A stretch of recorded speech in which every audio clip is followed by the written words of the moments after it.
Class 12th का chapter 3 matrices. सबसे पहले गाइस मैं आपको सिखाऊंगा कि मैट्रिसेस होती क्या है एंड मैट्रिसेस का सारा बेसिक कंसेप्ट सीखेंगे। उसके बाद मैं आपको बताऊंगा कि मैट्रिसेस का यूज कहाँ कहाँ पे होता है। ओके, एक चीज गाइस ध्यान रख लेना, जब भी मैं मैट्रिक्स बोलूं या मैट्रिसेस बोलूं ना, तो दोनों एक ही बात होती है। बस मैट्रिसेस क्या होता है, मैट्रिक्स का प्लूरल होता है। मैट्रिसेस क्या होता है, मैट्रिक्स का प्लूरल। इट मीन्स जब एक मैट्रिक्स हो ना तो उसको हम मैट्रिक्स कहेंगे, जब एक से ज्यादा मैट्रिक्स हो तो उसको मैट्रिसेस कहते हैं। बस मैट्रिक्स का प्लूरल होता है मैट्रिसेस। तो कभी भी कंफ्यूज मत होना जब भी मैं मैट्रिक्स बोलूं या मैट्रिसेस बोलूं। तो सबसे पहले हम देखते हैं हमारी मैट्रिक्स या मैट्रिसेस होती क्या है। डेफिनेशन लिखो सबसे पहले। डेफिनेशन पढ़ के ना गाइस घबरा मत जाना, एक एक चीज समझाऊंगा। It is a rectangular, it is a rectangular array, array रहने दो, अरेंजमेंट लिख दो आप। It is a rectangular arrangement of numbers and functions. घबराना मत, मैं इस डेफिनेशन को समझाऊंगा, बस अभी डेफिनेशन लिख लो एक मिनट के लिए। देखो गाइस, अगर मैं आपको कोई इंफॉर्मेशन प्रोवाइड करूं कि एक बंदा है राम, उसके पास 15 बुक्स है और 4 पेन्स है, इसको आप कैसे लिखोगे? इसको हम ऐसे लिख देंगे ना, राम को, जैसे मैंने आपको इंफॉर्मेशन प्रोवाइड करी है, ठीक है ना, इंफॉर्मेशन प्रोवाइड करी है मैंने आपको ये। राम के पास 15 बुक्स हैं और 4 पेन्स हैं, इसको ऐसे लिख देंगे कई बच्चे, Ram has 15 books and 4 pens. जितने मर्जी पेन्स कह लो, 4 पेन्स कह देते हैं। फिर मैंने आपको एक और इंफॉर्मेशन प्रोवाइड करी कि एक लड़का है श्याम, उसके पास 10 बुक्स है और 2 पेन्स हैं, लिख देते हैं Shyam has 10 books and 2 pens. अब मैंने आपको एक और इंफॉर्मेशन प्रोवाइड करी कि जैसे कोई नाम ले लो, राजू ले लेते हैं, कोई भी ले लो यार, Raju has 20 books and 5 pens. ठीक है, ये मैंने आपको एक इंफॉर्मेशन प्रोवाइड करी है। अब एक बात बताओ, अभी मैंने आपको सिर्फ और सिर्फ 3 बंदों की इंफॉर्मेशन प्रोवाइड करी है। अगर यहाँ पे हमारे पास 100 बंदे होते या 200 बंदे होते तो हमें बार बार ये लिखना पड़ता ना, राम, श्याम, राजू, मोहित, हरमोहित, दीपक हैज, बार बार लिखना पड़ता है। ये वाली लाइंस बार बार लिखनी पड़ती है, Ram has 15 books 4 pens, Raju has this books and this pens, Harmohit has this books and this pens. ठीक है, बार बार हमें ये वाली इंफॉर्मेशन कितनी बार लिखनी पड़ती है? 100 बंदे होते या 200 बंदे होते। तो इस काम को हमारा इजी करने के लिए एक मेथड आया जिसे कहते हैं tabular method. Tabular method, tabular method में क्या होता है, हमारी टेबल बनती है। टेबुलर मेथड, इसमें क्या हुआ, हमने ना टेबल बनाया एक, जैसे राम, श्याम, राजू, ये सब क्या नेम्स है ना, तो एक हमने नेम का टेबल बना दिया ऐसे करके। देन हमारे पास बुक्स है तो हमने यहाँ पे बुक्स बना दी। देन हमारे पास पेन्स है तो यहाँ पे हमने पेन्स का एक लाइन बना दी। ओके, अब हम क्या करते थे, यहाँ पे नेम की लाइन में सिर्फ और सिर्फ नेम लिखते रहते थे, राम, श्याम, राजू, या और भी हो, दीपक, हरमोहित, जितने मर्जी हो सकते हैं। ठीक है, बुक्स की लाइन में हम सिर्फ बुक्स के जितने नंबर्स होते थे वो लिखते रहते थे। राम के पास कितनी बुक्स हैं, 15, तो यहाँ पे 15 लिख दिया। राम के पास 4 पेन्स है तो यहाँ पे 4 लिख दिया। श्याम के पास 10 बुक्स हैं तो 10 लिख दिया यहाँ पे। 2 पेन्स है तो यहाँ पे 2 लिख दिया। राजू के पास 20 बुक्स हैं और 5 पेन्स हैं। ऐसे देखो हमारा काम कितना ईजी हो गया। अगर यहाँ पे हमारे पास 100 या 200 या 400 बंदे होते तो हमें क्या करना है, बस हमने उसका नाम लिखना है और उसके बाद जो जो बुक्स हैं और जो पेन्स हैं बस वो यहाँ पे लिखते रहनी है। हमें बार बार ये पूरी लाइन लिखने की जरूरत नहीं है इतनी सारी। टेबुलर मेथड ने हमारा काम थोड़ा इजी कर दिया। ये जो गाइस टेबुलर मेथड होता है ना, हम इसका डेली लाइफ में भी कितनी बार यूज करते हैं। जैसे आपको याद होगा, आपकी मम्मी कहती है कि मतलब कोई हिसाब बनाओ, या आपके पापा कहते हैं कि कोई हिसाब लिखो कि ये चीज इतने की आई। जैसे आपकी मम्मी कहती है कि ओनियन इतने क्या है, ये सब लिखो, ओनियन। ठीक है, ओनियन कितने का है, 20 रुपीज के। पोटैटो कितने का है, 30 रुपीज के। और ये सब कितने का है, जैसे और भी लिख लो, जैसे कैरेट कितने की आई, गाजर, कैरेट कितने की आई, 50 रुपए की। और भी टोमेटो कितने के है, 60 रुपीज़ के। ये सब आप टेबल ही तो बनाते हो डेली लाइफ में, ये भी तो हमने टेबल ही बनाया। टेबुलर मेथड एक तरह से हमारा टेबल ही है। टेबुलर मेथड में हम टेबल बनाते हैं। अब आप गाइस एक बात बताओ, जैसे देखो मैंने आपको बताया टेबुलर मेथड क्या होता है, जो हमारी इंफॉर्मेशन होती है ना उसको छोटा करके लिख देता है, मतलब हमारा टाइम बचाता है। अब आप देखो, अगर जैसे आप बाजार से ओनियन लाए थे, पोटैटो लाए थे, कैरेट लाए थे, टोमेटो लाए थे, अगर आप इसको असली में जो इन्फॉर्मेशन थी वैसे लिखते तो कितना लंबा हो जाता है। ये देखो, I have bought onions in 20 rupees, ठीक है। ऐसे लिखते हैं I have bought potato in 30 rupees. कितनी सारी लाइनें लिखनी पड़ती ना हमें। तो टेबलर फॉर्म ने हमारा क्या किया, जो हमारी इंफॉर्मेशन थी ना बहुत ज्यादा, उसको छोटा करने में हमारी मदद की। देन आती है हमारी मैट्रिक्स। मैट्रिक्स में क्या होता है, मैट्रिक्स का सेम टू सेम टेबल जैसी ही होती है, बस मैट्रिक्स और टेबल में इतना ही फर्क होता है। मैट्रिक्स में ना हम सिर्फ और सिर्फ जो हमारा डाटा होता है ना सिर्फ वही लिखते हैं। जैसे सबसे पहले मैट्रिक्स का साइन बनाया, ये हमारी मैट्रिक्स का साइन है ये, उसके अंदर हम सिर्फ और सिर्फ डाटा लिख देते हैं, जैसे 15 10 20, 15 10 20, 4 2 5। एंड गाइस एक चीज ध्यान रख लेना, जैसे मैंने मैट्रिक्स को ऐसे स्क्वायर ब्रैकेट में बनाया ना, कई बार मैट्रिक्स को हम ऐसे भी बना सकते हैं। नीचे दिखेगा नहीं आपको, यही बना देता हूं, 15 10 20 4 2 5। हम इसको ये वाली ब्रैकेट्स में भी बना सकते हैं, ठीक है। चाहे इस वाली ब्रैकेट में बना दो, चाहे इस वाली ब्रैकेट में बना दो। ज्यादातर हमारी एनसीईआरटी में ना ये वाली ब्रैकेट यूज होती है, तो हम इसी में बनाते हैं। पर अगर इसमें भी बना दूंगा तो भी गलत नहीं है, टेंशन मत लेना, ये भी बिल्कुल सही है ब्रैकेट। मैट्रिक्स और टेबल में गैस इतना ही फर्क होता है, टेबल में हम पूरी डिटेल लिखते हैं कि राम के पास इतनी बुक्स हैं, इतने पेन्स हैं, श्याम के पास इतनी बुक्स हैं, इतने पेन्स हैं, पूरी डिटेल लिखते हैं हम टेबल में। मैट्रिक्स में क्या होता है, सिर्फ और सिर्फ हम डाटा लिखते हैं कि 15 books 4 pens, 10 books 2 pens, 20 book 5 pens. अब कई बच्चे कहेंगे सर आप ऐसे लिखते तो ज्यादा अच्छा लगता, हमें ज्यादा अच्छा समझ आता। जैसे आप ऐसे लिखते राम श्याम राजू 15 10 20 4 2 5। कई बच्चे कहेंगे सर अगर आप ऐसे लिखते तो हमें ज्यादा अच्छे से समझ आ जाता, पर मैं कहूंगा हम ऐसे लिख ही नहीं सकते। हमारी मैट्रिक्स की डेफिनेशन ये कहती नहीं है। मैट्रिक्स की डेफिनेशन क्या कहती है, it is a rectangular arrangement, ये एक रेक्टेंगुलर अरेंजमेंट है ऑफ नंबर्स एंड फंक्शंस। मतलब इसके अंदर ये जो ब्रैकेट है इसके अंदर हम सिर्फ और सिर्फ नंबर्स या फंक्शंस लिख सकते हैं। फंक्शन समझ गए ना, जो हमने लास्ट ईयर भी पढ़े थे क्लास 11th में।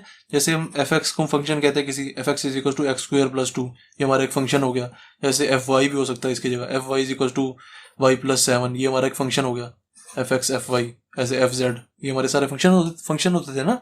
तो हम यहाँ पे नंबर्स लिख सकते हैं और फंक्शन लिख सकते हैं। ऐसे किसी का नाम पता एड्रेस ऐसा कुछ नहीं लिख सकते हम, ठीक है ना। मैट्रिक्स में सिर्फ और सिर्फ हमारे नंबर्स आते हैं और फंक्शंस आ सकते हैं, बस इसके अलावा कुछ नहीं आएगा। जैसे मैं आपको लिख के दिखा देता हूं, नंबर मैंने लिख दिया 15 10 20, और फंक्शन यहाँ पे कोई लिख सकते हो, एफ एक्स लिख दो, एफ वाई लिख दो, या कोई और फंक्शन लिख लो, साइन एक्स लिख लो, ये भी हमारा एक फंक्शन ही तो होता है, F x is equal to sine x, ये भी हमारा एक फंक्शन है, ठीक है। बस इतना ही फर्क होता है हमारा मैट्रिक्स और टेबुलर मेथड में। मैट्रिक्स के बारे में गैस थोड़ा सा और बताता हूं मैं आपको। मैट्रिक्स में गैस जो हमारी हॉरिजॉन्टल लाइंस होती है ना, आप सबको पता है ना हॉरिजॉन्टल लाइन और वर्टिकल लाइंस क्या होती हैं। हॉरिजॉन्टल लाइन वो लाइन होती है जो ऐसे लेटी हुई होती है, और जो वर्टिकल लाइन होती है ना वो ऐसे खड़ी होती है, बिल्कुल स्ट्रेट। जो हॉरिजॉन्टल लाइंस होती है ना मैट्रिक्स में, उनको हम रोज कहते हैं। जैसे देखो, एक ये होगी, एक ये होगी रो, एक ये भी हमारी रो होगी, ये रो 1 होगी, ये रो 2 होगी, और ये हमारी रो 3 होगी, ठीक है। और मैट्रिक्स में हमारा क्या होता है, जो हमारी वर्टिकल लाइन होती है ना उसको हम क्या कहते हैं, कॉलम। जैसे यही 15 4 10 2 अगर मैंने ऐसे लिखा होता, 15 4 10 2 25, ये मेरी मैट्रिक्स थी जो ये वाली थी। अगर इसको मैं ऐसे देखता वर्टिकल लाइन की तरह, ये और ये ऐसे, तो ये हमारे क्या होते हैं,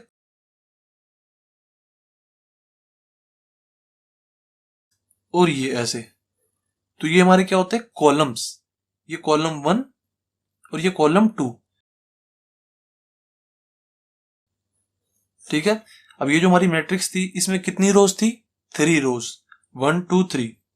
और ये जो हमारी मैट्रिक्स है इसमें कितने कॉलम्स है, एक कॉलम। कॉलम जब हमें देखना है ना तो हमने वर्टिकल लाइन देखनी है ऐसे स्ट्रेट, स्ट्रेट कितनी लाइन आ रही है, एक और ये 2, देखो यहाँ पे मैंने बताया आपको एक और ये 2, ठीक है।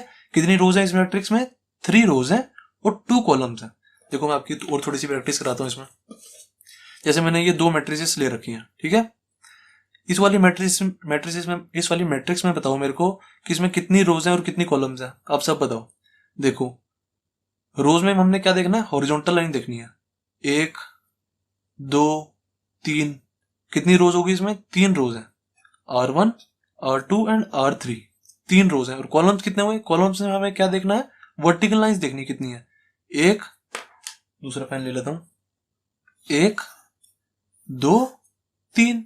इसमें कितने कॉलम्स है, 3 कॉलम्स है, C1 C2 C3, ठीक है। इसमें रोज भी 3 है हमारी और कॉलम्स भी 3 है। अब इस वाली मैट्रिक्स में बताओ मेरे को क्या होगा, कितनी रोज और कितनी कॉलम्स है।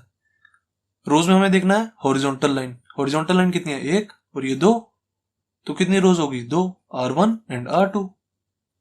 और कितने कॉलम्स है इसमें, देखो 1 कॉलम, 2 कॉलम, 3 कॉलम, ठीक है। कॉलम्स में हमें वर्टिकल लाइन देखनी है, तो कितने कॉलम्स है इसमें, 3। रो हमारी 2 है, कॉलम हमारे 3 है, ओके। मैं ना गाइस पहले आपको सारा मैट्रिसेस का ना बेसिक बता देता हूँ, मतलब सारा कंसेप्ट बता देता हूँ मैट्रिसेस का, फिर उसके बाद एंड में आपको ना यूजेस बता दूंगा मैट्रिसेस के। बेसिक्स ऑफ मैट्रिसेस स्टार्ट करते हैं। मैट्रिक्स में रो एंड कॉलम का कंसेप्ट मैंने आपको पहले ही बता दिया। अब और कंसेप्ट भी समझते हैं मैट्रिसेस के। ये कोई मैट्रिक्स है 2 3 6 5 7 9, इसमें नंबर ऑफ रोज कितनी होंगी, ये फर्स्ट रो, ये second row, R1 and R2। रोज कितनी है, 2। कॉलम्स कितने हैं, 1 कॉलम, 2 कॉलम, 3 कॉलम। कॉलम्स कितने हैं, 3 इज इक्वल टू 3। रो कितनी दी थी, 2, ओके। अब देखो जो गाइस हमारी मैट्रिसेस होती है ना, उसके अंदर जो हम ये डाटा भरते हैं, ये 2 3 6 5 7 9, इसको हम क्या कहते हैं, एलिमेंट्स। एलिमेंट्स कह लो या एंट्रीज कह लो, ज्यादातर हम एलिमेंट्स ही कहते हैं। जो ये 2 3 6 5 7 9 है ना, ये सारे हमारे क्या है, एलिमेंट्स। 2 3 6 5 7 9, और भी अगर कोई भी डाटा होता, इन सबको हम एलिमेंट्स कहते हैं, एलिमेंट्स हैं ये, ओके। एंड गाइस जो भी हमारी मैट्रिसेस होती है ना, या मैट्रिक्स कह लो, उसको हम बिग लेटर से, कैपिटल लेटर से डिनोट करते हैं। जैसे ए कह लो, या बी भी कह सकते हो, यहाँ पे सी भी कह सकते हो, बस वो लेटर जो है ना वो कैपिटल होना चाहिए। बी इज इक्वल टू कोई मैट्रिसेस हो सकती है, सी इज इक्वल टू कोई मैट्रिक्स हो सकती है, ठीक है। कैपिटल लेटर होना चाहिए बस, यहाँ पे हम ऐसे डिनोट करते हैं मैट्रिक्स को। देन रोज हो गया हमारा, कॉलम्स हो गया, एलिमेंट सीख लिया हमने। अब ऑर्डर ऑफ मैट्रिक्स देख लेते हैं। Order of matrix, order of matrix क्या होता है guys, number of rose into number of columns, ऐसे लिखते हैं। अभी बताता हूं, देखो पहले यहां पे लिख लो, number of rows cross number of columns. अभी समझाता हूं। जैसे देखो हमारी यही मैट्रिक्स ले लेते हैं, 2 3 6 5 7 9। इसके अंदर कितनी रोज थी, 2 रोज थी ना, और कॉलम्स कितने थे, 3, 1 2 3। रोज कितनी है हमारी, नंबर ऑफ रोज कितनी है, is equal to 2। Number of columns कितने हैं, 3,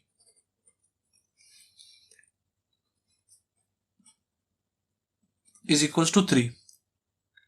अब जो हमारा गाइस ऑर्डर ऑफ मैट्रिक्स होता है ना, हम उसको कैसे लिखते हैं, हम जैसे हमारे से कोई पूछे बताओ ये वाली जो मैट्रिक्स है इसको ऑर्डर क्या है, तो हम क्या बोलेंगे, 2 इंटू 3 का ऑर्डर है इसका, मतलब नंबर ऑफ रोज लिखी यहाँ पे 2 इंटू 3। कभी भी इसको मल्टीप्लाई मत कर देना, 2 इंटू 3 इक्वल टू 6 मत लिख देना ऐसे कभी भी। जब भी हमसे कोई पूछे ना ऑर्डर क्या है मैट्रिक्स का, तो हम बताते हैं सबसे पहले आती है रोज यहाँ पे, फिर आते हैं यहाँ पे कॉलम्स। हमेशा हमेशा ये होता है, यहाँ पे रोज होती है और यहाँ पे ये कॉलम्स होते हैं, number of columns, number of rows, number of columns. जब भी हमारे से कोई पूछे भाई बताओ ये कोई मैट्रिक्स लिखी है, इसको ऑर्डर क्या है, ऑर्डर ऑफ मैट्रिक्स क्या है ये वाली मैट्रिक्स का, तो हम क्या बोलेंगे 2 into 3 का ऑर्डर है इसका, या कई बार हम 2/3 भी कह देते हैं, उसमें कोई दिक्कत वाली बात नहीं है। मैं भी कई बार आपको जब आगे वीडियो चलेंगे ना, आगे एक्सरसाइज वगैरह कराऊंगा, तो मैं कभी बार इसको 2 into 3 कह लूंगा, कभी बार मैं इसको 2/3 कह लूंगा, कभी बार इसको मैं 2x3 भी कह दूंगा, इसमें कोई दिक्कत वाली बात नहीं है। पर कभी भी मल्टीप्लाई करके नहीं कहना इसको। कहीं कोई पूछे इसका बताओ ऑर्डर ऑफ मैट्रिक्स क्या है, आप कहो 6 का, भाई इसका ऑर्डर ऑफ मैट्रिक्स है 6, 2 into 3 6 होता है, क्योंकि ये गलत हो जाएगा। इसको कभी भी मल्टीप्लाई नहीं करते हम, ये ऑर्डर है हमारा 2 into 3। जैसे कोई मैट्रिक्स है हमारी 3 5 7 9 1 2 8 5 6 1 2 3, ऐसे कुछ भी मैट्रिक्स है हमारी। अब बताओ मुझे इसका ऑर्डर ऑफ मैट्रिक्स क्या होगा, इसका ऑर्डर क्या होगा, मैं यहाँ पे बताओ क्या लिखूं, दिस क्रॉस दिस, यहाँ पे बताओ मैं क्या लिखूं, मेरे को सब बताओ। रोज मैंने आपको बताया सबसे पहले क्या आएंगे रोज, फिर क्या आएंगे कॉलम्स। इस मैट्रिक्स में रोज कितनी है, 1 2 3, 3 रोज है ना, देखो 1 2 3, तो यहाँ पे आ गए हमारे 3। कॉलम्स कितने इस वाली मैट्रिक्स में, 1 कॉलम 2 3 4, 4 कॉलम है ना। तो ये वाली मैट्रिक्स का ऑर्डर क्या है हमारे 3 into 4, या 3/4 भी कह लो, उसमें कोई दिक्कत वाली बात नहीं है, बस कभी मल्टीप्लाई मत करके मत कह देना। तो इस वाली मैट्रिक्स का ऑर्डर क्या है 3 into 4, दैट्स इट, ये होता है हमारा ऑर्डर ऑफ मैट्रिक्स। अब गाइस एक ना शॉर्ट तरीका है, अगर मेरे से कोई पूछे, मेरे पास कोई मैट्रिक्स है 3x4 की, कोई मैट्रिक्स है मेरे पास, उसका ऑर्डर है इज इक्वल टू 3x4, कोई मेरे से ये पूछ रहा है, ठीक है। अब वो बोल रहा है बताओ कि इस वाली मैट्रिक्स में एलिमेंट्स कितने होंगे, हमें मैट्रिक्स नहीं दी हुई, ठीक है, कुछ भी नहीं दिया हुआ, बस उसने हमसे ये पूछा, ये बोल रहा है हमें मैट्रिक्स, ऑर्डर ऑफ मैट्रिक्स है हमारा, या ऑर्डर ऑफ मैट्रिक्स लिख देना यार, मैट्रिक्स ऑर्डर लिख दिया मैंने, एक ही बात है। चलो ऑर्डर ऑफ मैट्रिक्स हमें दिया हुआ 3x4, हमसे वो पूछ रहा है बताओ इसमें एलिमेंट्स कितने होंगे, जो मैट्रिक्स है इसमें एलिमेंट्स कितने होंगे बताओ। अब इसका एक शॉर्ट तरीका है, एक तरीका तो यह है एक एक एलिमेंट लिख के देख लो, पहली वाली रो में सारे एलिमेंट लिख दो, सेकंड वाली रो में एलिमेंट लिख दो, फिर थर्ड वाली रो में एलिमेंट लिख दो, फिर उसके नंबर ऑफ एलिमेंट्स निकाल लो। एक तरीका तो ये तो बहुत लंबा तरीका है। अब हमें डायरेक्ट बताना है कि किसी को कितने एलिमेंट्स हैं इस वाली मैट्रिक्स में, वो क्या होता है 3 into 4 कर दो 12 इज इक्वल टू 12 एलिमेंट्स होंगे इसमें। आप चाहे गिन के भी देख लो, जो ये 3x4 वाली मैट्रिक्स थी ना, इसमें देखो 12 एलिमेंट्स ही होंगे, 1 2 3 4, 4 और 4 कितने हो गए 12, 12 एलिमेंट्स है इस वाली मैट्रिक्स में। ऐसी देखो ये 2x3 वाली मैट्रिक्स थी हमारी, जो है इसका ऑर्डर 2x3 था ना, तो इसमें नंबर ऑफ एलिमेंट्स कितने होंगे आप खुद बताओ। मुझे समझ लो कि इन्होंने ये बोला हुआ है कि कोई मैट्रिक्स है उसका ऑर्डर 2x3 है, बताओ उसमें कितने एलिमेंट्स होंगे। अब मुझे इसको देख के पता लग जाएगा उस वाली मैट्रिक्स में 3 into 2 6 एलिमेंट्स होंगे भाई। एलिमेंट्स हम ऐसे निकाल सकते हैं मल्टीप्लाई करके, ठीक है। अब बताओ मेरे पास कोई 8x9 की मैट्रिक्स है, 8 into 9 की, इसमें एलिमेंट्स कितने होंगे, 8 को 9 से मल्टीप्लाई कर दो 72, इसके अंदर 72 एलिमेंट्स होंगे। पर अगर मेरे से कोई पूछे ऑर्डर क्या है, तो ऑर्डर में कभी मल्टीप्लाई मत कर देना। ऑर्डर क्या है मैट्रिक्स का 8x9, या 8 into 9 कह लो, या 8/9 कह लो, एक ही बात है। ओके, ये हमारे नंबर ऑफ एलिमेंट्स निकालने का तरीका है। आप यहाँ पे नंबर ऑफ एलिमेंट्स का फॉर्मूला लिख सकते हो, number of elements is equals to number of elements is equals to होता है मल्टीप्लीकेशन ऑफ, मल्टीप्लाई या मल्टीप्लीकेशन कह लो, multiply of number of rows and columns, number of rows and number of columns. It means जैसे guys अगर मैं number of रोज को m कहूं, m, और नंबर ऑफ रोज को n कहूं, ठीक है, नंबर ऑफ रोज कितनी है, जैसे m कुछ भी हो सकता है ना, m की जगह 3 हो सकता है, m की जगह 4 हो सकता है, और n की जगह नंबर ऑफ कॉलम्स को मैं डिनोट कर रहा हूँ बस, और कुछ नहीं कर रहा। नंबर ऑफ रोज को मैं m डिनोट कर रहा हूँ और नंबर ऑफ कॉलम्स को n डिनोट कर रहा हूँ। तो इसका क्या होगा m इंटू में n मल्टीप्लाई, यही तो मैं कर रहा था। देखो जब 3x4 की मैट्रिक्स थी तो 3 इंटू में n कर रहा था, 3 इंटू में 4 कर रहा था, 3 इंटू में 4 इज इक्वल टू क्या हो जाएगा 12। यहाँ पे मैं गाइस यहाँ पे मल्टीप्लाई का साइन इसलिए नहीं लगा रहा क्योंकि यहाँ पे मल्टीप्लाई का साइन ना हमारा ऑर्डर दिखा रहा है, यहाँ पे ऑर्डर ऑफ मैट्रिक्स। आप चाहो तो यहाँ पे मल्टीप्लाई लिख सकते हो, उसमें कोई दिक्कत वाली बात नहीं है, बस मैं आपको समझाने के लिए यहाँ पे डॉट लगा रहा हूँ। डॉट का मतलब ही तो मल्टीप्लाई होता है। ऑर्डर ऑफ मैट्रिक्स का हमारा क्या फॉर्मूला हुआ, number of rose into number of columns, इसका मल्टीप्लाई कभी भी नहीं करना, मैंने आपको ये बताया। नंबर ऑफ एलिमेंट्स का हमारा क्या फॉर्मूला हुआ, नंबर ऑफ रोज इंटू में नंबर ऑफ कॉलम्स का मल्टीप्लाई करना है हमें।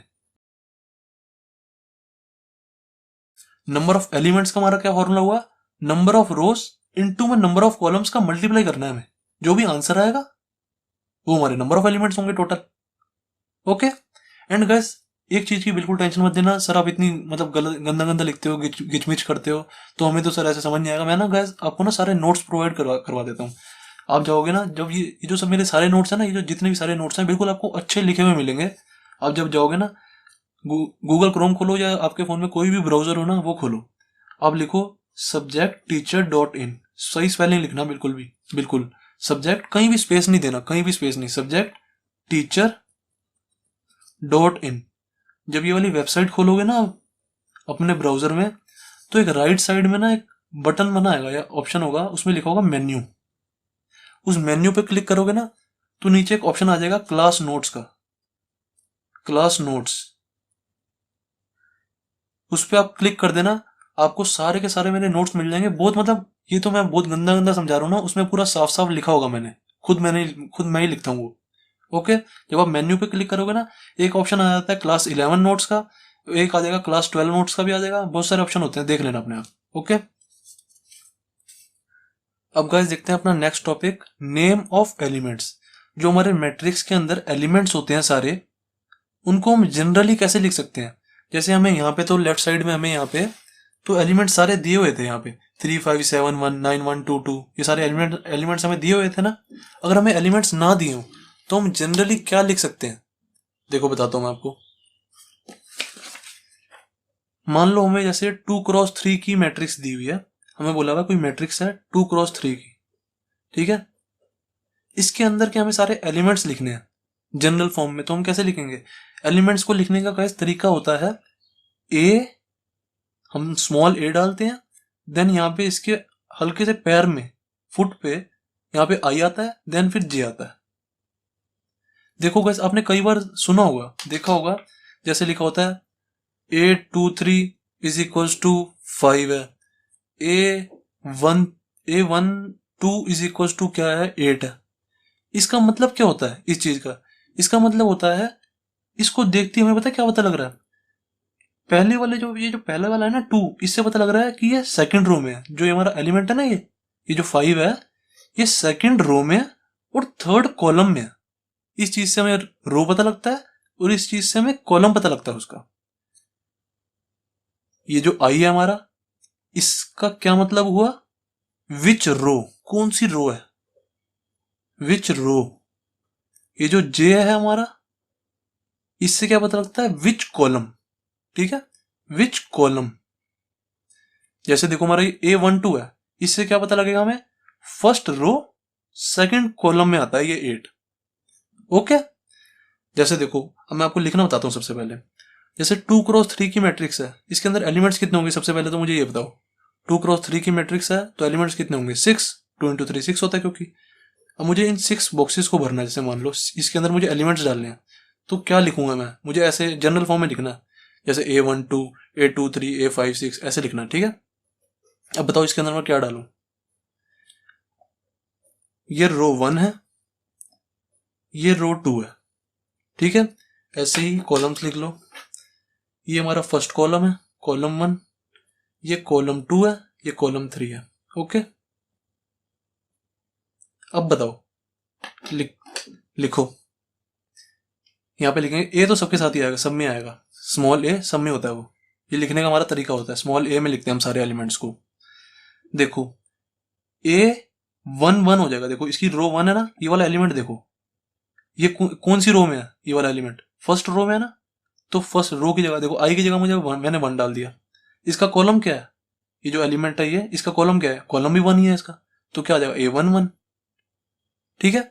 अब देखो कॉलम 2 पे आ जाओ, इस मतलब ये वाले एलिमेंट पे, ये वाले एलिमेंट की रो क्या है, फर्स्ट रो है और सेकंड कॉलम है, तो इसको मैं कैसे लिखूंगा, ए तो लिखना ही है, first row second column A12, सही है। अब ये वाला जो एलिमेंट है इसको कैसे लिखूंगा, first row third column A13, सही है कि नहीं है। अब इस वाले एलिमेंट पे आ जाओ, इसकी रो देखो क्या है, सेकंड रो है और कॉलम 1 है, हमेशा रो पहले आएगी, रो क्या है 2 2, देन कॉलम क्या है फर्स्ट A21। ऐसी देखो ये वाला एलिमेंट देखो, इसकी रो क्या है सेकंड, कॉलम क्या है सेकंड, तो A22। ये क्या हो जाएगा A23 second row third column, अब ऐसे ही अगर हमें 3x4 की मैट्रिक्स दी होती तो बताओ मुझे कैसे लिखते? 3x4 की 3x4 से हमें क्या पता लगता है? इस वाली मैट्रिक्स में 3 तो रोज होंगी और 4 कॉलम्स होंगे। देखो अब लिखते हैं इसके एलिमेंट्स। ए आई जे, आई से क्या पता लगता है हमें? कौन सी रो। जे से क्या पता लगता है? कौन सा कॉलम, विच कॉलम। देखो डालते हैं। पहले वाला एलिमेंट क्या हो जाएगा? रो 1 है ना। देखो ये रो 1 है, ये रो 2 है, ये रो 3 है। यहाँ पे कॉलम्स भी लिख देता हूँ मैं आपको। Column 1, column 2, column 3, column 4। ठीक है, 4 कॉलम्स है ना इसमें।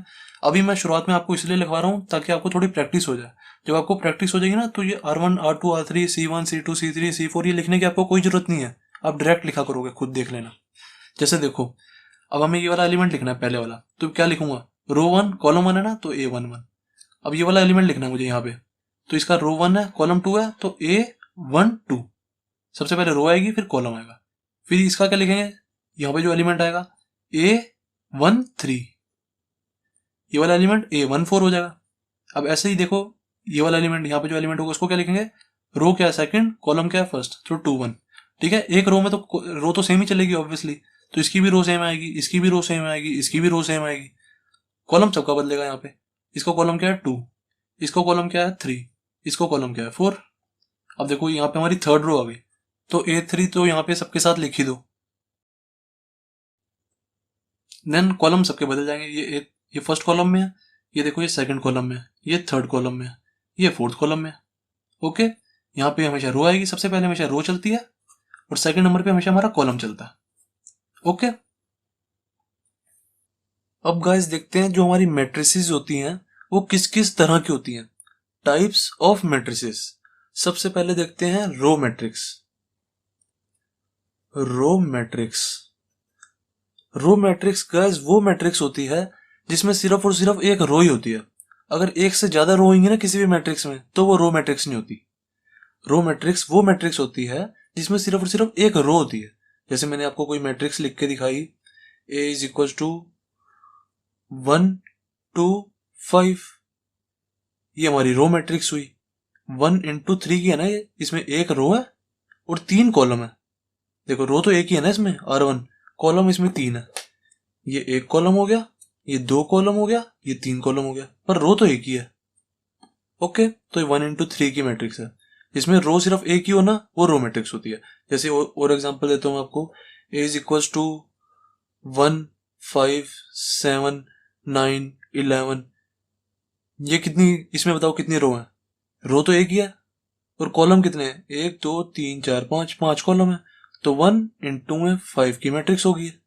रो हमेशा 1 ही आएगी। जिसमें ये वाली जो रो है ना 1 हो वो रो मैट्रिक्स होती है। जैसे एक और एग्जांपल ले लो, ए इज इक्वल टू सिर्फ और सिर्फ 1 ले लेते हैं जैसे। अब ये बताओ, आप सब बताओ मेरे को, ये बताओ रो मैट्रिक्स है क्या है? ऑब्वियसली इसमें एक रो है, मैंने आपको बताया जिसमें एक रो हो वो रो मैट्रिक्स होगी। ओके, तो ये रो मैट्रिक्स है। सही है ना। देन अब देखते हैं column matrix. Second, column matrix. Column matrix,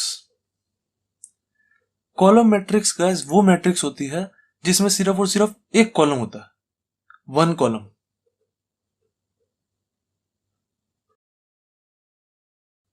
और इसमें क्या होती थी? 1 रो। यहां पे लिख देता हूं साथ में, 1 रो। जिसमें एक रो हो वो रो मैट्रिक्स, जिसमें 1 कॉलम हो वो कॉलम मैट्रिक्स। जैसे एग्जांपल दे देता हूं मैं आपको, ए इज इक्वल टू 1 2 5। देख लो, इसमें सिर्फ और सिर्फ आपको एक ही कॉलम दिख रहा है, रो इसमें 3 है पर कॉलम इसमें एक ही है। 3 इंटू में 1। देख लो, इसमें कॉलम तो एक ही है हमारा ये, पर रो 3 है इसमें, 1 2 3, कॉलम एक ही है। इसमें कॉलम सिर्फ एक ही हो वो क्या होती है? Column matrix. एक और एग्जांपल दिखाता हूं आपको, ए इज इक्वल टू 1 5। ये वाली मैट्रिक्स बताओ मेरे को क्या है? कॉलम इसमें एक ही है, जिसमें एक ही कॉलम हो वो कॉलम मैट्रिक्स। रो इसमें 2 है, एक रो 2 रो, तो कितनी होगी? 2 रो इंटू में कॉलम 1। ठीक है, देखो कॉलम इसमें 1 चल रहे हैं, जिसमें कॉलम 1 चले कॉलम मैट्रिक्स, दैट्स इट। एक और एग्जांपल देता हूं, जैसे मैं ए इज इक्वल टू 1। अब ये बताओ मेरे को आप सब, ये क्या है? ये कौन सी मैट्रिक्स है? ये जो गाइस हमारी मैट्रिक्स होती है ना जिसमें सिर्फ और सिर्फ एक ही एलिमेंट हो। जैसे ये था, इसमें भी एक है ना, जिसमें सिर्फ और सिर्फ एक ही एलिमेंट हो। जैसे ये था, इसमें भी एक ही एलिमेंट है। जैसे ये वाली मैट्रिक्स है, इसमें सिर्फ और सिर्फ एक ही एलिमेंट है। ये वाली जो मैट्रिक्स होती है ना गाइस, ये सब कुछ होती है। ये आपकी रो मैट्रिक्स भी होती है, कॉलम मैट्रिक्स भी होती है, स्क्वायर मैट्रिक्स भी होती है, डायगोनल मैट्रिक्स भी होती है। अभी आप पढ़ोगे square and diagonal matrix, tension मत लो। जो ये वाली मैट्रिक्स होती है, ये सब कुछ होती है। अब जैसे देखो, इस वाली मैट्रिक्स को आप क्या लिख सकते हो, इसमें एक ही रो है, एक ही कॉलम है। रो भी इसमें एक ही है, कॉलम भी इसमें एक ही है, तो 1 into 1 लिखेंगे इसको। अब देखो, जब मैंने आपको बताया था, जब भी एक रो हो उसको रो मैट्रिक्स कहते हैं, जब भी एक कॉलम हो तो उसको कॉलम मैट्रिक्स कहते हैं। इट मीन्स जो ये वाली मैट्रिक्स है, ये रो मैट्रिक्स भी है और कॉलम मैट्रिक्स भी है, दोनों है। ओके, देन थर्ड पे आते हैं, स्क्वायर मैट्रिक्स। ये तो बहुत इंपॉर्टेंट मैट्रिक्स है, हर जगह दिखेगी आपको, कहीं जान नहीं छोड़ेगी आपकी। जो स्क्वायर मैट्रिक्स है ना, ये आप चाहे इंजीनियरिंग कर लो, आगे जितना मर्जी पढ़ लो, स्क्वायर मैट्रिक्स तो आएगी ही आएगी। स्क्वायर मैट्रिक्स गाइस वो मैट्रिक्स होती है जिसमें number of rows is equal to होते हैं नंबर ऑफ कॉलम्स के। Number of rows is equal to number of columns. Okay, columns.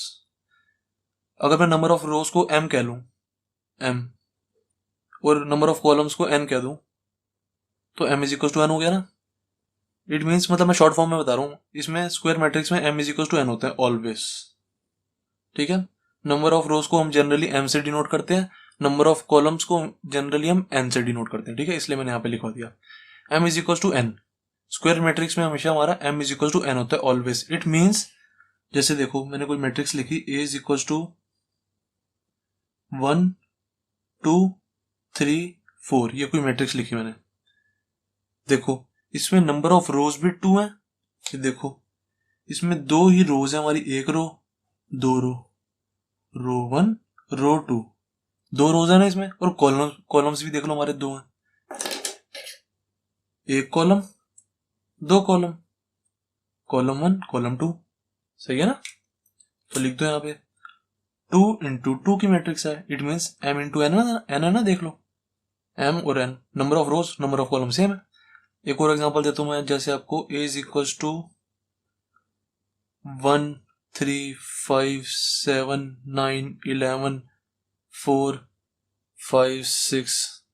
ठीक है, अब देखो इसमें रोज कितनी है, रोज इसमें 3 है, कॉलम्स भी 3 है, एक रो दो रो तीन रो, R1 R2 R3, और कॉलम्स भी देख लो 3 है इसमें, एक कॉलम दो कॉलम तीन कॉलम। सही है ना, तो ये कितने की मैट्रिक्स हुई, 3 into 3 की। रोज भी 3 है इसमें, कॉलम्स भी 3 है, C1 C2 C3, तो 3 into 3 की मैट्रिक्स होगी है। ओके, जो स्क्वायर मैट्रिक्स होती है ना, उसमें आपको देखते ही पता लग जाएगा, उसमें ये और ये ना दोनों इक्वल लिखे होंगे ऑब्वियसली।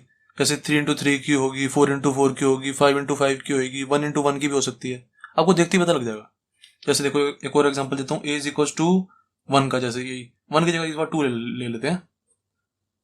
देखो इसमें देखो नंबर ऑफ रोज भी 1 है, नंबर ऑफ कॉलम्स भी 1 है, 1 into 1 की मैट्रिक्स है ना, दैट्स इट। तो ये भी स्क्वायर मैट्रिक्स हुई हमारी। ओके, समझ आ गई ना। अब गाइस नेक्स्ट देखते हैं diagonal matrix. Diagonal matrix, diagonal matrix का same to same square matrix की तरह ही होती है बिल्कुल। बस डायगोनल मैट्रिक्स और स्क्वायर मैट्रिक्स में इतना ही फर्क होता है, डायगोनल मैट्रिक्स में ना सिर्फ और सिर्फ डायगोनल में एलिमेंट्स होते हैं, जो मेन एलिमेंट्स होते हैं ना वो सिर्फ और सिर्फ डायगोनल में होते हैं, बाकी सारी जगह जीरो होती है। टेंशन मत लो, मैं समझाता हूँ, मुझे पता समझ नहीं आया किसी को भी। स्क्वायर मैट्रिक्स, यहाँ पे लिखो स्क्वायर मैट्रिक्स। देखो कोई स्क्वायर मैट्रिक्स लेते हैं, जैसे मैंने ले ली a इज इक्वल टू 1 2 3 4 5 6 7 8 9, ये मैंने कोई स्क्वायर मैट्रिक्स ले ली। इसमें मेरी 3 ही हमारी रोज हैं और 3 ही कॉलम्स हैं। ओके, तो जिसमें रोज कॉलम सेम होती है वो हमारी स्क्वायर मैट्रिक्स होती है। अब देखो डायगोनल मैट्रिक्स और स्क्वायर मैट्रिक्स में बस इतना ही फर्क होता है, जो हमारी डायगोनल मैट्रिक्स होती है ना, उसमें सिर्फ और सिर्फ डायगोनल में एलिमेंट्स होते हैं, सिर्फ और सिर्फ यहाँ पे एलिमेंट्स होंगे, 1 होगा 5 होगा 9 होगा, और बाकी सारी जगह ना 0 होगा। देखो जैसे मैं लिख के बताता हूँ आपको, यहाँ पे a इज इक्वल टू 1 5 9 होगा और बाकी सारी जगह 0 होगा, ये हमारी डायगोनल मैट्रिक्स होती है। मतलब जिसमें जो मेन एलिमेंट्स होते हैं ना हमारे, वो सिर्फ और सिर्फ डायगोनल में होते हैं हमारे, ये डायगोनल मैट्रिक्स होगी। है इसमें बताओ कुछ। जैसे एक और एग्जांपल ले लेते हैं, ए इज इक्वल टू 1, 8, 7 और बाकी सारी जगह 0। बस इतना ध्यान रखना, जो डायगोनल मैट्रिक्स होती है वो होती स्क्वायर मैट्रिक्स ही है। जैसे ये 3x3 की थी ना, होती स्क्वायर मैट्रिक्स ही है। ओके, 0 0 0। देखो इसके भी सिर्फ और सिर्फ डायगोनल में एलिमेंट्स है, बाकी सारी जगह 0 है। देन एक और एग्जांपल ले लेते हैं, जैसे a इज इक्वल टू 2 7 0 0। ये भी हमारी डायगोनल मैट्रिक्स है, देख लो। क्योंकि सबसे पहले देखना ये स्क्वायर मैट्रिक्स है या नहीं है। स्क्वायर मैट्रिक्स है, मैंने देखा 2 × 2 की। फिर देख लो ये हमारे सिर्फ और सिर्फ डायगोनल में एलिमेंट्स है इसके, जिसके सिर्फ और सिर्फ डायगोनल में मेन एलिमेंट्स होते हैं, वो क्या होती है, डायगोनल मैट्रिक्स। ओके, देन देख लेते हैं एक वो वाला एग्जांपल भी करा देता हूँ आपको, जिसमें 1 × 1 की थी मैट्रिक्स। ये तो मैंने आपको बताया, ये तो सब कुछ ही होती है। जैसे इसमें 2 ले दिया मैंने, और ये 1 × 1 की मैट्रिक्स है।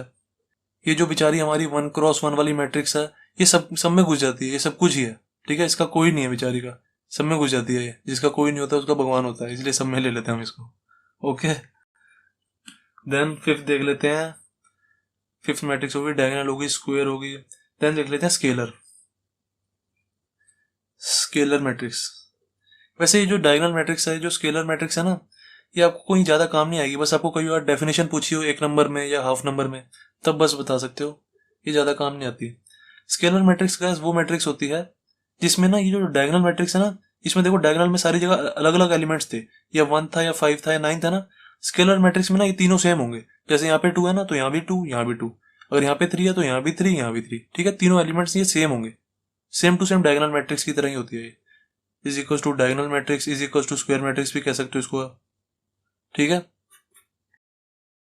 इन तीनों में से इसमें फर्क ये है कि इसके डायगोनल में सेम एलिमेंट्स होते हैं बस। ये स्क्वायर मैट्रिक्स भी होती है। जैसे मैंने यहाँ पे 3 × 3 की कोई मैट्रिक्स बना दी, और यहाँ पे मैंने लिख दिया 2 2 2। ठीक है ना, अब आप इसको डायगोनल मैट्रिक्स भी कह सकते हो, कोई इसमें कोई टेंशन वाली बात नहीं है। कि कई बच्चे कहेंगे सर आप इसको डायगोनल मैट्रिक्स भी तो कह सकते हैं। हाँ, कह सकते हैं बिल्कुल, क्योंकि इसके डायगोनल में एलिमेंट्स है। अब अगर इसको बहुत अच्छे से कहना चाहोगे तो हम इसको क्या कहेंगे, स्केलर मैट्रिक्स। क्योंकि ये डायगोनल मैट्रिक्स तो है ही, पर इसके ना डायगोनल में जो एलिमेंट्स है ना वो सारे सेम है, इसलिए हम इसको स्केलर मैट्रिक्स कह देते हैं। इसमें कोई घबराने वाली बात थोड़ी है। देन देख लेते हैं, हमारी स्केलर मैट्रिक्स भी हो जाती है। फिर आ जाती है हमारी यूनिट मैट्रिक्स। यूनिट मैट्रिक्स कह लो इसको, आइडेंटिटी मैट्रिक्स कह लो, इसके बहुत सारे नाम होते हैं भाई साहब। यूनिट मैट्रिक्स ज्यादातर हम ना इसको आइडेंटिटी मैट्रिक्स कहते हैं, सही बताऊं तो मैं आपको। आइडेंटिटी, अब आगे आगे की बड़ी क्लासेस में जाओगे ना, ज्यादातर हम आइडेंटिटी मैट्रिक्स ही कहते हैं इसको। कोई यूनिट मैट्रिक्स नहीं कहते इसे। कह दो तो कोई बात नहीं भाई, एक बंदा है 2 नाम है उसके, कुछ भी कह सकते हो। आइडेंटिटी मैट्रिक्स गाइस वो मैट्रिक्स होती है जिसके डायगोनल में ना सिर्फ और सिर्फ 1 होता है, वो आइडेंटिटी मैट्रिक्स होती है। आइडेंटिटी और यूनिट का मतलब ही क्या होता है, 1 ही तो होता है। आइडेंटिटी और यूनिट का मतलब, दोनों का मतलब 1 होता है। इट मीन्स इसके जो डायगोनल होंगे ना उसमें 1 होगा, बस 1 1 1। ये हमारी आइडेंटिटी मैट्रिक्स होगी, और होगी ऑलवेज ये स्क्वायर मैट्रिक्स, ये ध्यान रख लेना। आइडेंटिटी मैट्रिक्स होती है ना 3 × 3। एक और एग्जांपल देता हूँ, जैसे a इज इक्वल टू 1 1 0 0। ये हमारी 2 × 2 की हमारी आइडेंटिटी मैट्रिक्स है ये। ऐसी हमारे, मैं आपको एक और एग्जांपल देता हूँ, a इज इक्वल टू 1 1 1 1। ये हमारी 4 × 4 की होगी। ओके, 4 × 4 की। इसके सारे डायगोनल में देखो सिर्फ और सिर्फ 1 है। जिसके डायगोनल में 1 हो वो हमारी आइडेंटिटी मैट्रिक्स होती है। बहुत इंपॉर्टेंट मैट्रिक्स है गाइस, बहुत बहुत ज्यादा काम आएगी ये आपकी इस चैप्टर में भी, डिटर्मिनेंट चैप्टर में भी, और 12th के आगे के क्लासेस में भी बहुत ज्यादा काम आएगी। यूनिट मैट्रिक्स कह लो या आइडेंटिटी मैट्रिक्स कह लो, वो मैट्रिक्स जिसके डायगोनल में 1 होता है। और इसको क्या कहोगे आप बताओ। मैंने आपको बताया जिसका कोई नहीं होता उसका भगवान होता है, ये सब कुछ है। 1 × 1 की मैट्रिक्स है ये। इसमें देखो सिर्फ और सिर्फ 1 है ना, ये सब कुछ होता है। Unit matrix, identity matrix, diagonal matrix, scalar matrix, A to Z। Then अब देखते हैं जीरो मैट्रिक्स। जीरो मैट्रिक्स कह लो या नल मैट्रिक्स कह लो, दोनों एक ही बात है। नल मैट्रिक्स, नल का मतलब भी कुछ नहीं होता, जीरो ही होता है एक तरह से।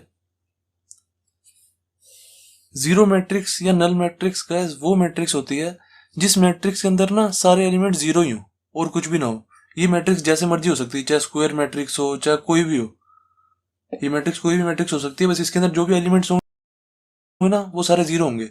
जैसे मैंने 2x2 की बना दी, इसके अंदर भी सारे जीरो। जैसे मैंने 2x3 की भी बना सकता हूँ मैं, 2x3 की, जिसमें 2 रो होंगी और 3 कॉलम्स होंगे, उसमें भी सारे जीरो। ये वाली मैट्रिक्स जैसे मर्जी हो सकती है, बस इसकी कंडीशन यही है, जो मैट्रिक्स होगी ना उसके अंदर सारे एलिमेंट्स जीरो होंगे। ये भी हमारी जीरो मैट्रिक्स है। बस मेनली हमारी मैट्रिसेस यही 7 टाइप्स की होती हैं जो मैंने आपको बता दी हैं। अब गाइस हमारा नेक्स्ट कंसेप्ट देखते हैं, इक्वल मैट्रिसेस क्या होती हैं। जब हमारी दो कोई मैट्रिक्स दी हो उनको हम इक्वल कब कह सकते हैं, ये कंसेप्ट है ये। जैसे मान लो हमें कोई एक मैट्रिक्स दी हुई है, A इज इक्वल टू, ये कोई मैट्रिक्स है, और B इज इक्वल टू जैसे हमारी ये कोई मैट्रिक्स है। अब इन दो मैट्रिसेस को मैं कब इक्वल कह सकता हूं, ये कंसेप्ट बता रहा है ये। देखो मैं इन दो मैट्रिक्स को गैस तब इक्वल कह सकता हूं जब सबसे पहली बात तो इनको ऑर्डर सेम होना चाहिए। फर्स्ट कंडीशन क्या है, order same. Order must be same लिख लो, मस्ट बी सेम। जैसे मान लो इसका ऑर्डर है 2 × 3 का, तो इसका भी 2 × 3 का ही होना चाहिए। एक कंडीशन तो ये, अगर इसका 5 × 6 का है तो इसका भी ऑर्डर 5 × 6 का ही होना चाहिए। मतलब जितनी रोज कॉलम इसमें उतने ही रोज कॉलम इसमें होना चाहिए। ऑर्डर हमारा यही तो बताता है, नंबर ऑफ रोज और नंबर ऑफ कॉलम्स, यही तो बताता है हमारा ऑर्डर। मतलब जितनी नंबर ऑफ रोज और नंबर ऑफ कॉलम्स इसमें, उतना ही number of rows number of columns इसमें होना चाहिए। पहली बात तो ये, पहली कंडीशन ये। दूसरी कंडीशन ये है कि इनके एलिमेंट्स भी सेम होने चाहिए। Elements must be same. Okay, जैसे इसके अंदर एलिमेंट्स है, मान लो 2 5, 2 × 3 किया ना तो इसमें एक और लिख देते हैं 1, और ये इसमें लिख लो नीचे यहाँ पे 3 7 9, कुछ भी लिख सकते हैं। अब जो एलिमेंट्स इसमें है वही एलिमेंट्स इसमें होने चाहिए, तब मैं इन दोनों को इक्वल कहूंगा।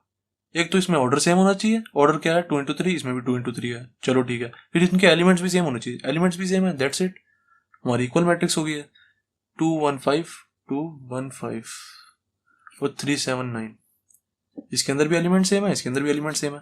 एक और एग्जांपल ले लेता हूं मैं, जैसे आपको एक और एग्जांपल है, जैसे 2 7 8 6 1 2 3 4, ये कोई मेरी मैट्रिक्स है। अब मैंने कोई भी ऐसी मैट्रिक्स लेनी है जो इसके इक्वल है, कैसे लूंगा मैं, सेम टू सेम, बिल्कुल ये डिट्टो मैट्रिक्स होनी चाहिए। 2 7 8 6 1 2 3 4, ये हमारी इक्वल मैट्रिक्स है। देखो इसमें भी ये कितने की है, 2 × 4 की, ये भी 2 × 4 की है। अब मैं आपको एक क्वेश्चन बता रहा हूं, ये क्वेश्चन करके बताओ मेरे को। जैसे मैंने कोई मैट्रिक्स ली, A is equal to X Y Z A, ठीक है, और मैंने कोई B मैट्रिक्स ली, B इज इक्वल टू 1 2 3 4। अब मुझे इसका आंसर बताओ। मैंने आपको कंडीशन दे दी कि ये दोनों मैट्रिक्स ना इक्वल है, मैंने आपको कंडीशन दे दी है कि ये दोनों मैट्रिक्स इक्वल है। अब मुझे इसका आंसर बताओ, X Y Z और A की वैल्यू क्या होगी। मैंने आपको बताया जब भी ये दो मैट्रिक्स इक्वल होंगी तो इसके एलिमेंट्स इक्वल होंगे। It means X is equal to 1 है, X is equal to 1, Y is equal to 2, Z is equal to 3, A is equal to 4। सही है ना, मैंने आपको कंडीशन पहले ही दे दी है कि ये दोनों मैट्रिक्स इक्वल हैं। ऐसे क्वेश्चंस आपको एक्सरसाइज में भी मिलेंगे। जैसे देखो गाइस, मैं आपको एक और क्वेश्चन दे रहा हूं, ध्यान से बताना। ए कोई मैट्रिक्स है 1 2 3 4 5 6, ठीक है, ये कोई मेरी मैट्रिक्स है। और बी कोई मैट्रिक्स है मेरी 1 2 3 4 5 6 7 8, ठीक है। अब मुझे बताओ कि ये दोनों इक्वल है या नहीं है, ध्यान से बताना, बिल्कुल ध्यान से बताओ। ए इज इक्वल टू बी है कि नहीं, क्वेश्चन है ये। मैंने आपको बताया ऑर्डर सेम होना चाहिए और इसके एलिमेंट सेम होने चाहिए। देखो ना इसका ऑर्डर सेम है ना इसके एलिमेंट सेम है। इसका ऑर्डर क्या है 2 × 3 का, इसका ऑर्डर क्या है 2 × 4 का। सबसे पहली बात ऑर्डर ही सेम नहीं है, ऑर्डर ही सेम नहीं है तो वहीं काट दो इसको, कभी भी सेम हो ही नहीं सकती हमारी मैट्रिक्स। अब चलो मान लो मैंने ऑर्डर भी सेम दे दिया, मैंने यहाँ से 1 4 हटा दिया, 1 4 हटा दिया, मैट्रिक्स है 2 2 3 7 की, 5 6 8 की। अब देखो इनका ऑर्डर सेम है 2 × 3 की, ये भी 2 × 3 की। तो अब बताओ सेम है या नहीं है। अब मैंने देखा इनका ऑर्डर तो सेम है पर इनके एलिमेंट सेम नहीं है। जैसे देखो यहाँ पे 1 है तो इसका यहाँ पे 1 ही होना चाहिए, यहाँ पे 4 है तो इसका यहाँ पे भी 4 ही होना चाहिए, यहाँ पे 2 है तो इसका यहाँ पे भी 2 होना चाहिए, यहाँ पे 5 है तो इसका यहाँ पे भी 5 ही होना चाहिए। तब ये मैट्रिक्स इक्वल होगी। अगर यहाँ पे 3 है तो यहाँ भी 3 होना चाहिए, यहाँ पे 6 है तो यहाँ भी 6 होना चाहिए। ठीक है, तो ये इक्वल मैट्रिक्स नहीं है। That's it. तो बेसिक कंसेप्ट होते हैं हमारे यहाँ पे खत्म। अब मैं आपको मैट्रिसेस के यूजेस बता देता हूँ कि हमारी मैट्रिसेस यूज कहाँ कहाँ पे होती है। एंड जो मैं अब आपको ये मैट्रिसेस के यूजेस बताने जा रहा हूँ ना गाइस, आप चाहो तो इन यूजेस को छोड़ भी सकते हो, क्योंकि ये आपको कभी भी किसी भी एग्जाम में पूछे नहीं जाएंगे। मैं बस आपको इसलिए बता रहा हूँ ताकि आपका मैट्रिसेस में थोड़ा इंटरेस्ट और बने, क्योंकि बहुत ज्यादा इंटरेस्टिंग है इसके यूजेस। मैट्रिसेस का यूज हमें हैकिंग से बचाने के लिए भी होता है। मैट्रिसेस का यूज गेम्स में भी होता है, गेम्स के ग्राफिक्स बनाने में। ये यूजेस आपको कभी भी एग्जाम में नहीं पूछे जाएंगे, तो आप चाहो तो छोड़ भी सकते हो। अगर करोगे तो बहुत अच्छी बात है, आपका इंटरेस्ट और बनेगा मैट्रिसेस में। जिसको ये यूजेस नहीं करने वो यहाँ पे छोड़ दो। नेक्स्ट क्लास में एक्सरसाइज 3.1 के क्वेश्चन स्टार्ट करेंगे हम। अब देखते हैं गाइस कि मैट्रिसेस कहाँ कहाँ पे यूज होती है। Uses of matrices. सबसे पहले लिखो, matrices are used in cryptography. अब ये वर्ड सुन के घबरा मत जाना, टेंशन मत लो, समझाऊंगा मैं क्रिप्टोग्राफी होती क्या है। हमारी गाइस जो मैट्रिसेस होती है ना वो क्रिप्टोग्राफी में यूज होती है। सबसे पहले मैं आपको क्रिप्टोग्राफी समझाता हूँ, फिर आपको समझाऊंगा कि क्रिप्टोग्राफी में मैट्रिसेस कैसे यूज हो रही है। देखना, आपने गाइस किसी ने बिटकॉइन का नाम सुना है? अगर नहीं सुना तो मैं बता दूंगा, टेंशन मत लो। बिटकॉइन, बिटकॉइन क्या होता है गाइस? ये ना एक डिजिटल करेंसी है। जैसे आपने जो हमारी जेब में पैसे पड़े होते हैं उसको आप छू सकते हो ना, जो हमारी जेब में पैसे पड़े होते हैं उसको आप छू सकते हो, वो होती है हमारी फिजिकल करेंसी, जिनको हम छू सकते हैं। जिनको हम छू नहीं सकते ना, जैसे हमारी जो बैंक में पैसे पड़े होते हैं, जैसे हमारे पेटीएम में और जगह पैसे पड़े होते हैं, वो हमारी होती है डिजिटल करेंसी। ऐसी एक हमारी डिजिटल करेंसी है बिटकॉइन। ये इंडिया में कम यूज होती है, इंटरनेशनली ज्यादा यूज होती है बिटकॉइन। ओके, अब मैं आपको क्रिप्टोग्राफी समझाता हूँ। बिटकॉइन बस इतना ही है कि ये एक डिजिटल करेंसी है, जैसे पेटीएम होता है, जैसे फोन पे होता है, बस वही सिस्टम है फोन पे। मैंने आपको ये कंसेप्ट क्रिप्टोग्राफी का कंसेप्ट पेटीएम और फोन पे वगैरह से समझाता हूँ, इनसे आपको अच्छे से समझ आएगा। बिटकॉइन आपने ज्यादा बच्चों ने सुना नहीं होगा, इसलिए बच्चों को कम समझ में आएगा, तो मैं पेटीएम वगैरह से समझाता हूँ। जैसे गाइस मान लो यहाँ पे ना हमारा एक बंदा है, जैसे ये एक बंदा है, वहां से ड्राइंग तो खतरनाक बन रही है। इसके हाथ में ना फोन है और इसमें पेटीएम खोला हुआ है इसने। ठीक है, यहाँ फोन है, इसमें पेटीएम खोला हुआ है, और ये इसका कोई बैंक है, मान लो ये इसका बैंक है। ओके, और ऐसे ही एक और बंदा यहाँ पे है, इसने भी फोन में पेटीएम खोला हुआ है और इसके पास भी बैंक है। अब आपने गाइस सुना होगा या आपके पापा मम्मी पेटीएम वगैरह यूज करते होंगे। पेटीएम का एग्जांपल ले रहा हूं मैं, ठीक है ना। जैसे आपके पापा मम्मी पेटीएम वगैरह यूज करते होंगे, आपने सुना होगा पेटीएम में पैसे आते कहां से हैं। अब खुद सोचो, पेटीएम से पैसे आते हैं हम अपने बैंक में से ना पेटीएम में डाल देते हैं, या हमने पेटीएम में पैसे डाल दिए अपने। अब आप खुद सोचो, अगर हमने किसी बंदे को पैसे भेजने हैं, जैसे इस बंदे ने इस बंदे को पैसे भेजने हैं, इस बंदे ने इस बंदे को अगर पैसे भेजने हैं तो वो कैसे भेजेगा? पैसे भेजने के बहुत सारे तरीके होते हैं। एक तरीका यह है कि ये वाला बंदा क्या करेगा, जैसे इसके बैंक में मान लो 1000 रुपीज पड़े हैं, ठीक है, 1000 रुपीज इसके बैंक में पड़े हैं। इस बंदे ने 1000 रुपीज अपने बैंक में से निकाले और पेटीएम में डाल दिए अपने। ओके, इसने अपने पेटीएम में डाल दिया 1000 रुपीज। अब इसने क्या किया, ये 1000 रुपीज इसको सेंड कर दिए, इसके पेटीएम पे, इसके पेटीएम पे सेंड कर दिया। ध्यान से समझना गाइस, थोड़ा सा समझने में दिक्कत होगी, पर ये कंसेप्ट समझ लो, बहुत अच्छा कंसेप्ट है ये। आपको पता लगेगा कि इतनी तगड़ी जगह यूज हो रही है, क्रिप्टोग्राफी बहुत तगड़ी चीज है ये, इतनी तगड़ी जगह मैट्रिसेस का यूज हो रहा है। इसलिए मैं आपको अच्छे से समझा रहा हूँ, आपको कोई टीचर नहीं बताएगा, बस आपको ये बता देंगे कि matrices are used in cryptography या matrices are used in this and this, बस ये बता देंगे आपको। देखो, अब इस बंदे ने 1000 रुपीज इसको भेजे तो इसके पेटीएम में आ जाएंगे, फिर ये क्या करेगा, अपने पेटीएम में से बैंक में डाल लेगा या खर्च कर लेगा, जैसे इसकी मर्जी। अब आप गाइस खुद सोचो, जब इसने 1000 रुपीज इसको यहां तक भेजे, मान लो अगर यहाँ पे कहीं बीच में हैकर बैठा होता, मान लो अगर यहाँ पे कहीं बीच में हैकर होता और इसने ये 1000 रुपीज पकड़ लिए होते तो इसके पास जाते नहीं और इससे चले जाते और इसने ले लिए होते, हैकर का तो फायदा हो जाता। तो हम क्या करते हैं, जो ये 1000 रुपीज हम भेज रहे हैं ना, ये 1000 रुपीज नहीं भेजते हम क्या करते हैं, इसकी एक इंफॉर्मेशन भेजते हैं। जैसे हमने इसकी इंफॉर्मेशन मान लो कुछ ना मतलब गंदा सा वर्ड बना के भेजते हैं 1000 रुपीज को, ऐसे भेज देंगे AX123YZ476। अब जो ये वाली जो इन्फॉर्मेशन भेजी है ना हमने, ये जो इन्फॉर्मेशन है ये 1000 रुपीज की इन्फॉर्मेशन है। हम ये वाली इन्फॉर्मेशन ना इस वाले पेटीएम को भेज देते हैं, 1000 रुपीज नहीं भेजते हम कभी। 1000 रुपीज है भाई, ठीक है, तो ये 1000 रुपीज इसके पेटीएम में डाल देता है। ऐसे चलता है प्रोसेस। ऐसे ही अगर हमने 2000 रुपीज भेजने होते तो इसका अलग कोड होता है। सबका कोड सेम नहीं होता, अलग अलग कोड्स होते हैं। ये जो कोड होता है ना गाइस, ये हैकर को ना समझने में थोड़ी सी दिक्कत होती है, इसलिए हम ये वाली कोडिंग करके भेजते हैं। तो अगर हम 2000 रुपीज 1000 रुपीज डायरेक्टली भेजेंगे ना तो हैकर को इजीली समझ आ जाता है और वो इजीली हैक कर लेता है। ये वाली इन्फॉर्मेशन समझने में उसको दिक्कत आती है बहुत ज्यादा। अब जैसे हमने 2000 रुपीज भेजने होते हैं, इसका अलग कोड होता है। जैसे इसका कोड होता है ZY27227, कुछ भी कोड हो सकता है, मतलब ऐसा कोड होगा जो हैकर को इजीली समझ नहीं आएगा। ठीक है, AXY 2000 रुपीज का कोड है।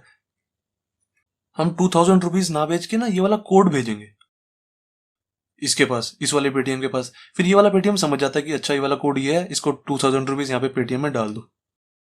हम ये कोडिंग करके भेजते हैं ताकि हैकर को इजीली समझ ना आए। अब इसमें मैट्रिसेस का यूज क्या हो रहा है? अच्छा, ये जो कोडिंग करी है ना हमने, ये जो कोडिंग करी है इसको ही हम क्रिप्टोग्राफी कहते हैं। क्रिप्टोग्राफी, क्रिप्टोग्राफी का मतलब होता है हमने वो सेम टू सेम पैसे नहीं भेजे, हमने उसकी इंफॉर्मेशन को कोड करके भेजा। AXZY23ZY227123, मतलब कि हैकर को वो इजीली समझना है।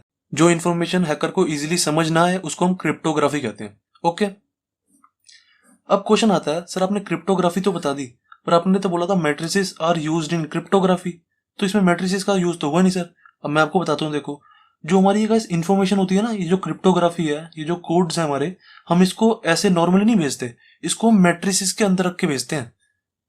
ऐसे मैट्रिसेस बनाते हैं और ये जो कोड्स है ना इनको हम मैट्रिसेस के अंदर रख के भेजते हैं। AX123YZ, ZY227AXY, इनको हम ऐसे मैट्रिसेस के अंदर रख के भेजते हैं।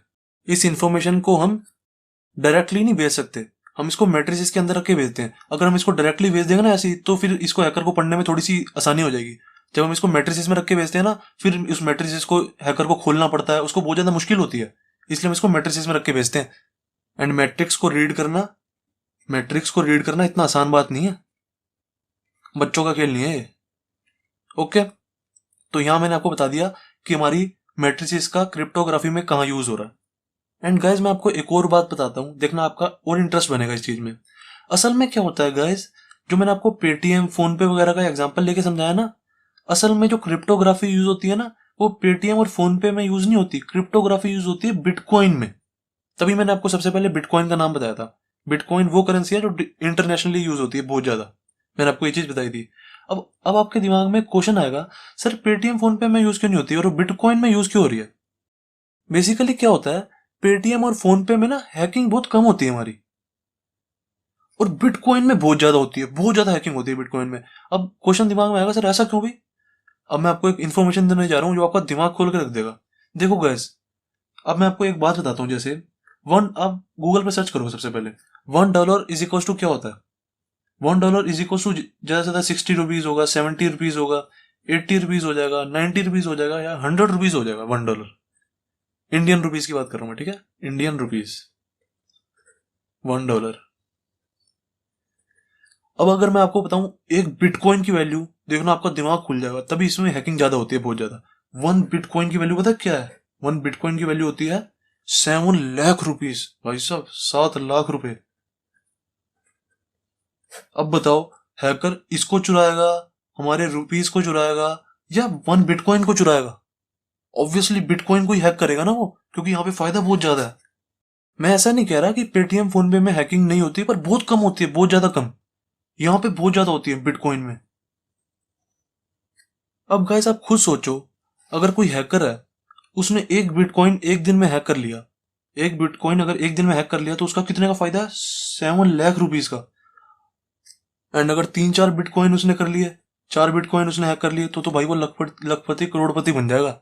खुद सोचो आप। इसलिए यहाँ पे क्रिप्टोग्राफी तो बहुत ज्यादा जरूरी है, मस्ट है बिटकॉइन में। तो समझ आ गया ना आपको मैट्रिक्स का यहाँ पे कहाँ यूज हो रहा है? आपके पैसे हैक होने से बचा रहा है यहाँ पे मैट्रिक्स, देख लो कितना तगड़ा काम कर रहा है। अब सेकंड यूज देखते हैं गाइस। मैट्रिसेस का। सेकंड यूज और भी इंटरेस्टिंग है, matrices are used in games also, used in games. हाँ भाई पबजी वालों आ जाओ सारे, पबजी फोर्टनाइट वाले सारे आ जाओ, एसफॉल्ट 8, जितनी भी सारी गेम्स है ना उन सब में हमारा मैट्रिसेस का यूज होता है। जो मर्जी गेम्स ले लो, पबजी ले लो, एसफॉल्ट 8 ले लो, काउंटर स्ट्राइक ले लो, फोर्टनाइट ले लो, जितनी भी गेम्स हैं सब में हमारा मैट्रिसेस का यूज होता है। कैसे होता है अब मैं आपको बताता हूँ। देखो आपको गाइस शायद पता होगा या नहीं भी पता होगा, मैं आपको बताता हूँ। दुनिया में गाइस जितनी भी फिगर्स है ना, जितनी भी फिगर्स, जितनी भी मतलब शेप्स आपको नजर आ रही हैं आपके आसपास, वो सब ना इक्वेशन से बनती हैं, इक्वेशन से। जैसे देखो अगर मुझे कोई ट्रायंगल बनाना है, अगर मुझे जैसे कोई ट्रायंगल बनाना है तो मैं क्या करूंगा, ट्रायंगल में क्या है हमारी 3 लाइंस है ना, 3 लाइंस। अब एक लाइन की इक्वेशन क्या होती है सबको पता है, A X plus B Y plus C is equal to 0, ये हमारी इक्वेशन ऑफ लाइन होती है ना, इक्वेशन ऑफ लाइन है। अब मुझे ट्रायंगल बनाना है तो मैं 3 इक्वेशन को जोड़ दूंगा, 3 इक्वेशन ऑफ लाइन को जोड़ दूंगा तो मेरा ट्रायंगल बन जाएगा। ऐसी हमारी बहुत सारी शेप्स बन सकती हैं। अब जैसे सर्कल है, सर्कल है, सर्कल की तो इक्वेशन हमें पता ही है, एक्स माइनस एच का square plus y minus k का square is equal to r का स्क्वायर। अभी आपको इक्वेशन से कोई मतलब लेना देना नहीं है, मैं आपको बस वैसे ही बता रहा हूँ, is equal to r square. तो देखो गाइस जितनी भी हमारी गेम्स होती है ना उन सब में क्या होती है, फिगर्स होती हैं। जैसे कोई आदमी बना रहा है, आदमी बनेगा किससे, सोचो ना, आदमी, वो आदमी बना कैसे होगा। उसके ऊपर जैसे अगर उसका मुंह बनाना है, फेस बनाना है, तो हम ऐसे सर्कल बनाएंगे। अगर अब उसको सर्कल को थोड़ा इधर उधर मोड़ना है तो उसकी और कुछ होता है प्रोग्रामिंग। ठीक है, मैं आपको बस मोटा मोटा बता रहा हूँ कि मतलब जो हमारी गेम्स होती है ना वो सारी इक्वेशन से बनती हैं। मैथमेटिक्स की इक्वेशंस लगती हैं उसमें, इक्वेशन ऑफ लाइन लगती है, इक्वेशन ऑफ सर्कल लगती है, इक्वेशन ऑफ हाइपरबोला, पैराबोला, वो दुनिया भर की इक्वेशंस। जैसे अगर आप कोई गेम खेलते हो उसमें घर भी बने आते हैं, बहुत सारी चीजें बनी आती है। जैसे घर बनाते हैं मान लो, तो घर कैसे बना होगा, जैसे मान लो हट बनी हुई है, तो हट कैसे बनेगी, देखो उसमें क्या है, ट्रायंगल है ऊपर, नीचे क्या है, रेक्टेंगल है, इनकी इक्वेशन लग जाएगी, ट्रायंगल की इक्वेशन लग जाएगी, रेक्टेंगल की इक्वेशन लग जाएगी। फिर यहाँ पे ये क्या हो जाएगा, यहाँ पे जैसे पैरेललोग्राम बन गया, पैरेललोग्राम की इक्वेशन लग जाएगी। यहाँ पे फिर जैसे ये स्क्वायर बन गया तो स्क्वायर की इक्वेशन लग जाएगी। इन सबको जोड़ दिया तो हट बन जाएगी। तो ऐसे गेम्स बनती है हमारी, गेम्स में भी हमारी इक्वेशंस का यूज होता है सारी। और उन इक्वेशंस को हम स्टोर किस में कराते हैं, मैट्रिसेस में। आ गया ना यूज फिर दोबारा मैट्रिसेस का, देख रहे हो, मैट्रिसेस का फिर दोबारा यूज हो रहा है गेम्स में। भाई साहब इतनी तगड़ी चीज में, गेम्स को बनाने में बहुत तगड़ी मेहनत लगती है, बहुत तगड़ा। तो गेम्स की इक्वेशन को स्टोर कराने के लिए, स्टोर हम किस में कराते हैं, मैट्रिसेस में। इसमें इक्वेशंस आ जाती हैं सारी। अब तो यारो मैट्रिसेस में इंटरेस्ट आना बनता है कि नहीं। गेम्स में यूज हो रही है, क्रिप्टोग्राफी में यूज हो रही है भाई साहब मैट्रिसेस। एक और चलो यूज बताता हूँ आपको, मैट्रिसेस के बहुत तगड़े यूज हैं, बहुत ज्यादा यूज हैं। अगर बताने लग गया ना मैं सुबह से लेकर रात हो जाएगी। एक और बता देता हूँ बस लास्ट, जैसे यूज इन ज्योमेट्री लिख लो, ज्योमेट्रीज में यूज होती है। ज्योमेट्री में वैसे इक्वेशंस वगैरह यही आ गई, यूज इन ज्योमेट्री। जैसे हमारे कोऑर्डिनेट्स होते हैं, इक्वेशंस ऑफ लाइंस होती हैं, मतलब इक्वेशंस होती हैं, बहुत सारी चीज होती हैं। जैसे हमें कोऑर्डिनेट्स दिए हुए, जैसे कोई x is equal to 2, y is equal to 3, Z is equal to 5, ये सब हम मैट्रिसेस में स्टोर कर देते हैं। जैसे यहाँ पे हमने लिख दिया 2 3 5, ठीक है। ऐसी और कोई जैसे हमें कोऑर्डिनेट्स दिए होते हैं, x is equal to 3, y is equal to 7, z equal to 9, उसको हम यहाँ पे स्टोर कर देते हैं 3 7 9। Coordinates used in geometry, geometry में कोऑर्डिनेट्स आते हैं, इक्वेशंस आती है, ये सब तो आता है। तो जितने भी हमारे कोऑर्डिनेट्स होते हैं 2 3 5 3 7 9, ये जो सारा डाटा है ना हमारा, इन सबको हम मैट्रिसेस में स्टोर करा सकते हैं। ऐसे ही हम इक्वेशंस को भी स्टोर करा सकते हैं। इक्वेशंस को मैंने अभी आपको ऊपर बता ही दिया। बस यूजेस को गाइस इतना ही रखते हैं, 2 3 यूजेस बहुत हैं। वैसे यूजेस तो हजारों से भी ज्यादा हैं, बहुत ज्यादा यूजेस हैं मैट्रिसेस में। मैंने आपको बताया सुबह से लेकर